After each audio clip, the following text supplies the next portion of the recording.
नमस्कार दोस्तों, आप सभी पेंशनधारी भाइयों और बहनों का इस चैनल पर हार्दिक अभिवादन। आज हम आपके लिए लेकर आए हैं दो ऐसी बड़ी खबरें जो आपके भविष्य और आपकी आर्थिक सुरक्षा से सीधे जुड़ी हुई है। अगर आप ईपीएफ पेंशन पाने वाले हैं या फिर किसी भी सरकारी नौकरी में है तो यह अपडेट्स आपके लिए बेहद अहम है। पिछले कई दिनों से पेंशन को लेकर जो चर्चाएं हो रही थी, अब वह चर्चाएं एक नए मोड़ पर आ गई है। आज हम बात करेंगे उस संसदीय समिति की रिपोर्ट की जिसने यह हजार मासिक पेंशन को अपर्याप्त बताते हुए इसे तत्काल बढ़ाने की सिफारिश की है। साथ ही सरकारी कर्मचारियों के लिए एक और बड़ी सौगात की भी चर्चा करेंगे, जहां अब रिटायरमेंट के बाद मूल वेतन का 50% तक पेंशन मिलने का रास्ता साफ हो गया है। तो दोस्तों, ये वीडियो पूरा देखिएगा क्योंकि इसमें हर उस बात को विस्तार से समझाया जाएगा जो आपके लिए जरूरी है। हम आपको बताएंगे कि आखिर पेंशन बढ़ाने की मांग कितनी पुरानी है, समिति ने क्या कहा है और सरकारी कर्मचारियों के लिए आई इस नई पेंशन योजना का फायदा किसे और कैसे मिलेगा। चैनल को सब्सक्राइब करना ना भूलें और इस वीडियो को लाइक करके अपने उन सभी दोस्तों और परिचितों तक जरूर पहुंचाएं जो पेंशन से जुड़ी सटीक और तथ्यात्मक जानकारी चाहते हैं। दोस्तों, सबसे पहले हम बात करेंगे उस अहम मुद्दे की जो देश भर में करीब 75 लाख से अधिक ईपीएस पेंशनधारियों से जुड़ा है। आपने अक्सर सुना होगा कि ईपीएफ से जो पेंशन मिलती है वो फिलहाल न्यूनतम 7,000 प्रति माह है, लेकिन क्या यह राशि आज के दौर में किसी भी व्यक्ति के लिए जीवन यापन के लिए पर्याप्त है? यह सवाल अब संसद की एक स्थायी समिति ने भी उठा दिया है। समिति ने स्पष्ट शब्दों में कहा है कि 10,000 महीने की पेंशन से सम्मानपूर्वक जीवन जीना संभव नहीं है। यह राशि इतनी मां है कि बुनियादी जरूरतें, दवा, इलाज और घर का खर्च भी इससे नहीं चल पाता। यह सिफारिशें उस समय आई है जब देश भर में ईपीएस न 25 पेंशनधारी लगातार अपनी पेंशन बढ़ाने की मांग को लेकर आवाज उठा रहे थे। आपको याद होगा कि मार्च महीने में ही दिल्ली के जंतर मंतर पर हजारों पेंशनधारियों ने 3 दिनों तक धरना दिया था। उनकी मुख्य मांग थी कि सरकार के पेंशनधारी के बाद न्यूनतम पेंशन को बढ़ाकर 57 प्रति माह किया जाए। अब जब संसद की समिति ने खुद इस मामले में हस्तक्षेप किया है तो यह उम्मीद बंधी है कि जल्द ही इस दिशा में ठोस कदम उठाए जा सकते हैं। अब सवाल यह है कि आखिर यह समिति क्या है और इसने क्या कहा है। दोस्तों, यह समिति वस्त्र एवं श्रम कौशल विकास से जुड़ी संसदीय समिति है। इस समिति ने अपनी 15वीं रिपोर्ट, जो कि वर्ष 2036-7 के अनुदान मांगों से संबंधित है, में यह बात रखी है। समिति ने अपनी रिपोर्ट में साफ लिखा है कि महंगाई का स्तर लगातार बढ़ रहा है, लेकिन पेंशन की दरें वर्षों से स्थिर है। इस स्थिति में बुजुर्ग पेंशनधारियों, खासकर जो आर्थिक रूप से कमजोर है, उनके लिए गुजर बसर करना अत्यंत कठिन हो गया है। समिति के सामने कई पेंशनधारियों ने यह शिकायत रखी कि 10 लाख में न सिर्फ खाने पीने का खर्च बल्कि दवाइयों और अन्य अनिवार्य खर्चों को पूरा करना लगभग असंभव है। दोस्तों, ये मामला सिर्फ एक संख्यात्मक वृद्धि का नहीं है बल्कि सामाजिक सुरक्षा के मूल सिद्धांतों से जुड़ा है। जब कोई व्यक्ति अपने जीवन के सर्वश्रेष्ठ वर्षों में देश की अर्थव्यवस्था में योगदान देता है तो उसकी सेवानिवृत्ति के बाद उसे एक सम्मानजनक जीवन जीने का अधिकार है। यही कारण है कि समिति ने श्रम एवं रोजगार मंत्रालय को सलाह दी है कि कर्मचारी पेंशन योजना ईपीएस 10/9/7 के तहत मिलने वाली न्यूनतम पेंशन की तुरंत व्यापक समीक्षा की जाए। समिति ने अपनी रिट कोर्ट में यह भी उल्लेख किया कि वर्तमान में सरकार पहले से ही इस योजना में वित्तीय सहायता प्रदान करती है। ईपीएफ के सक्रिय सदस्यों से खड़े हो जा, सूद अथराग का अंशदान लिया जाता है और इसके अलावा केंद्र सरकार से बजटीय समर्थन भी दिया जाता है ताकि न्यूनतम 10 सालाना पेंशन सुनिश्चित की जा सके।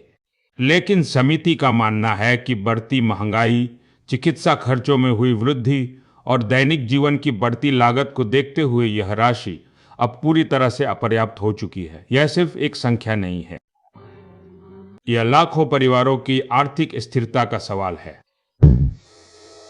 समिति ने सरकार से यह भी कहा है कि वह इस योजना के लिए बजटीय सहायता बढ़ाने के विकल्पों पर विचार करे ताकि पेंशनधारियों को बेहतर सामाजिक सुरक्षा और आर्थिक स्थिरता प्रदान की जा सके। यह सिफारिश बेहद अहम है क्योंकि इससे साफ है कि समिति केवल पेंशन बढ़ाने की बात ही नहीं कर रही, बल्कि उसके लिए आवश्यक वित्तीय व्यवस्था पर भी ध्यान दे रही है। दोस्तों, यह रिपोर्ट उस समय आई है जब देश में मुद्रास्फीति का दबाव लगातार बना हुआ है। रोजमर्रा की वस्तुओं के दामों में दीन दी काइस सीख बी थीन दी काई काइस और ऐसे में निश्चित पेंशन पर निर्भर बुजुर्गों के लिए यह स्थिति और भी चुनौतीपूर्ण हो जाती है। इस रिपोर्ट में एक और बहुत महत्वपूर्ण पहलू पर भी बात की गई है, और वह है ठेका श्रमिकों, कॉन्ट्रैक्ट वर्कर्स का मुद्दा। समिति ने पाया कि बड़ी संख्या में ठेका श्रमिक ऐसे हैं जो नियमित कर्मचारियों के समान काम करते हैं, लेकिन जब उनके साथ कोई दुर्घटना होती है या उन्हें मुआवजे की आवश्यकता होती है तो उन्हें भुगतान में लंबी देरी का सामना करना पड़ता है।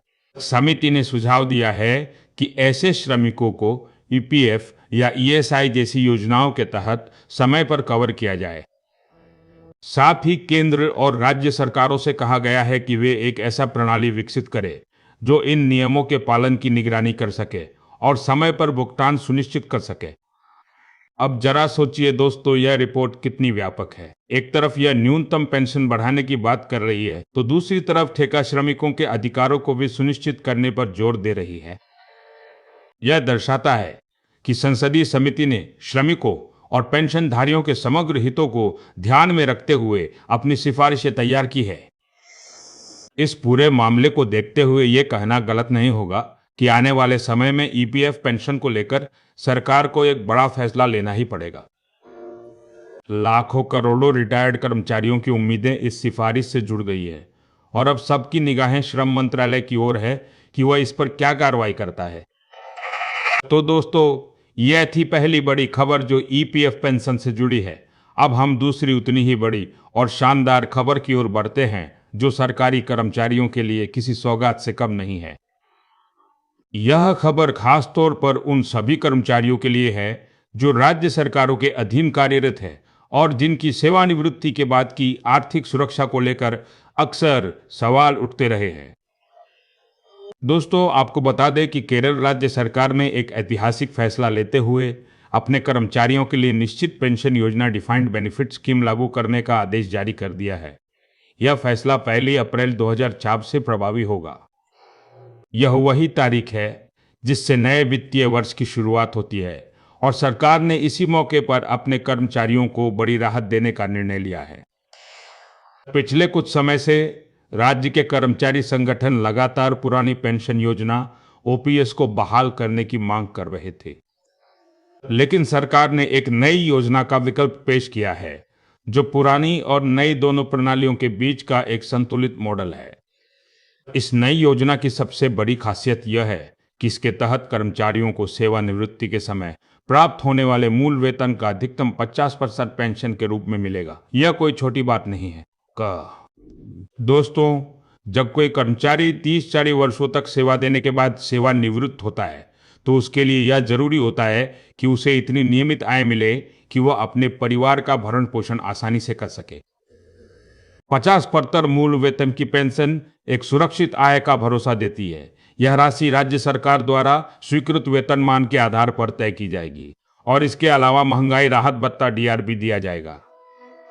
महंगाई राहत भत्ता समय समय पर बढ़ती महंगाई के अनुसार समायोजित किया जाता है, जिससे पेंशन का मूल्य समय के साथ कम नहीं होता।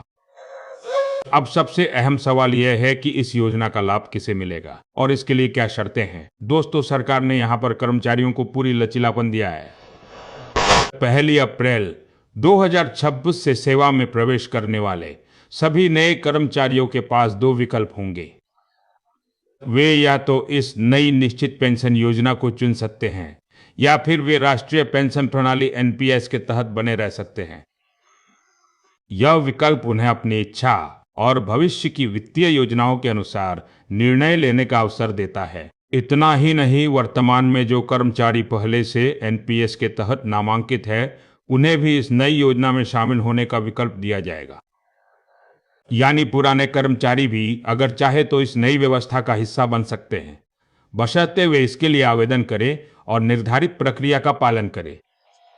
लेकिन दोस्तों, अधिकतम 50% पेंशन पाने के लिए एक महत्वपूर्ण शर्त भी रखी गई है। कर्मचारी को कम से कम 30 वर्षों की सेवा अवधि पूरी करनी होगी।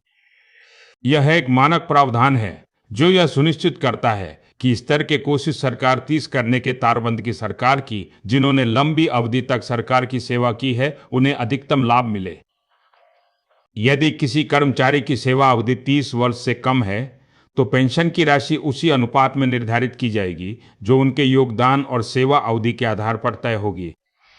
सरकार ने यह भी स्पष्ट किया है कि इस योजना से जुड़े विस्तृत दिशा दी से जार के समपर्ताजार प्रेन में देवकांजियो निर्देश जैसे कि अंशदान की दरें, पात्रता की शर्तें और अन्य प्रक्रियात्मक पहलू अलग से जारी किए जाएंगे।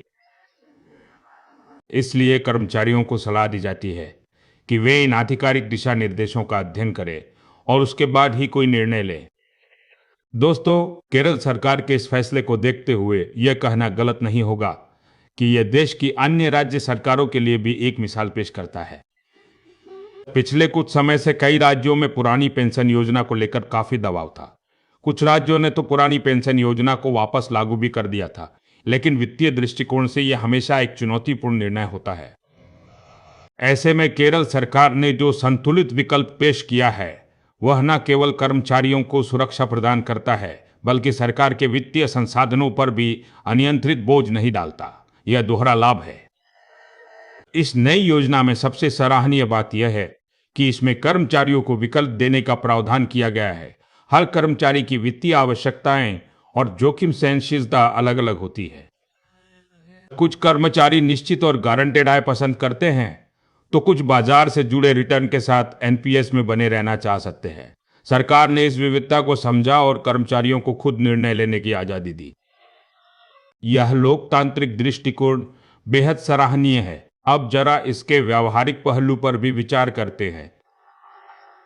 मान लीजिए कि एक कर्मचारी की सेवानिवृत्ति पर मूल वेतन 0 है तो इस योजना के तहत उसे अधिकतम मास 25,000 मासिक पेंशन मिल सकती है। इसके अलावा महंगाई राहत भत्ता अलग से मिलेगा जो समय समय पर बढ़ता रहेगा। इस प्रकार एक कर्मचारी को सेवानिवृत्ति के बाद एक स्थिर और बढ़ती हुई आय मिलती रहेगी, जिससे वह न केवल अपने खर्चों को पूरा कर सकता है बल्कि अपने परिवार की जरूरतों का भी ध्यान रख सकता है। यही कारण है कि इस फैसले को कर्मचारियों के लिए सामाजिक सुरक्षा को मजबूत करने की दिशा में एक ऐतिहासिक कदम माना जाता।